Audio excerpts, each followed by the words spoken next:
அம்மா வீடியோஸே போடுறதுல நிறைய பேர் கேட்டிருந்தீங்க. இதை இன்றைக்கி போட்டுடுறேன். கருவேப்பிலை பொடி ஒன்று வீட்டுக்கு செஞ்சுருந்தாங்க. சூப்பராக இருந்துச்சுங்க.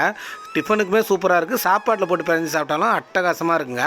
அது எப்படி செஞ்சாங்கன்னு பார்க்கலாம். ஒரு டம்ளரில் கடலைப்பருப்பு எடுத்து பொன்னிறமாக வறுத்துக்கிட்டாங்க. அதே டம்ளரில் உளுத்தம் பருப்பு எடுத்து அதையும் பொன்னிறமாக வறுத்து எடுத்துக்கிட்டாங்க. நல்லா அடிகனமான பாத்திரமாக பார்த்து சிம்மில் வச்சு பொறுமையாக வறுத்து எடுத்தாங்க. நல்லா வறுக்கும் போதே சூப்பராக வாசனை வந்துச்சுங்க. ஒரு கப்பு வந்து நிலக்கடலை போட்டு தோலை உரித்து அதையும் பொன்னிறமாக வறுத்து எடுத்துக்கிட்டாங்க. நெக்ஸ்ட்டு பார்த்தீங்கன்னா காஞ்ச மிளகா வந்து ஒரு 10 மிளகா போட்டு அடுப்பு அணைச்சிட்டாங்க. அந்த சூட்டுலேயே வந்து அது என்ன ஆகுதுன்னா மொறுன்னு ஆகிடுதுங்க. நிழலில் காய வச்ச கருவேப்பிலை ஒரு 2 கொத்து, அதை 2 கைப்பிடி அளவுக்கு போட்ட இந்த சூடான கடையில் போடும்போது அதுவும் மொறுன்னு ஆகிடுது. அடுத்து நல்லா அரைக்க வேண்டியது தாங்க. நம்ம வீட்டில் பெரிய ஜார் வந்து அந்த அளவுக்கு ஓடல, அதனால சின்ன ஜாரில் கொஞ்சம் கொஞ்சமாக போட்டு அரைச்சி எடுத்துட்டாங்க. அரைச்சி எடுத்த எல்லா பவுடரையும் பார்த்தீங்கன்னா கொஞ்சம் குறப்பாக அரைச்சிக்கிட்டாங்க. நல்லா மிக்ஸ் பண்ணிவிட்டு உப்பு வந்து தேவைப்படுற அளவுக்கு, அதாவது 1.5 ஸ்பூன் நாங்கள் யூஸ் பண்ணோம், கரெக்டாக இருந்துச்சு.